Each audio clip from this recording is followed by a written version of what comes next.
শুভ দুপুর বন্ধুরা। কতটা ঘি হয়েছে আজকে? আজকে তো অনেকটা বেশি হয়েছে। তোমার মেয়ের ডিমান্ড হচ্ছে ও দুধ খাবে না কিন্তু ঘি চায়। তোমার ডিমান্ড হচ্ছে দুধ খাবো না কিন্তু ঘি চায়। আমি কোথা থেকে যে ঘি চাচি চাই। একেবারে এতটা পুরো শেষ হয়ে গেছিল, এতটা ঘি হয়েছে। কিচ্ছু হয়নি। এইবারে আমাদের বাড়িতে এই যে কড়াইটা, এটার মধ্যে যে ঘি বানানো হয়েছে, ও মা গো, এটা নিয়ে কাড়াকাড়ি হয়ে যায়।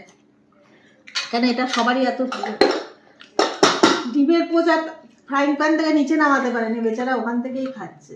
হায় রে হায়। মেনুতে কালকের বথুয়া শাক ছিল, সেটা আছে, কিছু বানাইনি। আজ কিছু বানাইনি। এটা আছে, এটা তিনজনে মিলে ভাগ করব।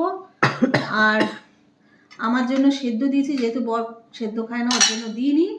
আর মেনুটা দেখিনি, দাঁড়াও। এই চাচি তো আছে, চাচিটা সবাই মিলে খাবে। এখানে আমার আমুদি মাছ ভাজা আর পেঁয়াজ কলি আলু ভাজা। ঘি থাকলে আমাদের বাড়িতে আর কেউ কিছু চায় না, এটাই হলো ব্যাপার। মানে পছন্দ করে না, চায় না, না পছন্দ করে না। যাও তো তোমার থালাটা দাও না। আমাকে আগে একটু করে দেবে, আমি শাক দিয়ে খাবো, তারপর লাস্টে গরম ভাত দিয়ে। কেন?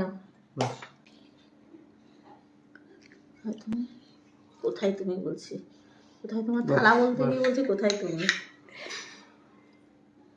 এটা হচ্ছে বথুয়া শাক, বেথুয়া না বথুয়া কি বলে, যাই হোক। চলো খাওয়াটা শুরু করি আমরা।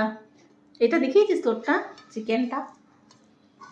মানে আজকে বানানোর মধ্যে বানিয়েছি চিকেন আর পেঁয়াজ করে সবজিতে ঢাকা চিকেন। হ্যাঁ, আর দেখো অনেকগুলো কাঁচা লঙ্কা নিয়ে নিয়েছে, এটি খাবো। ওকে, টাটা।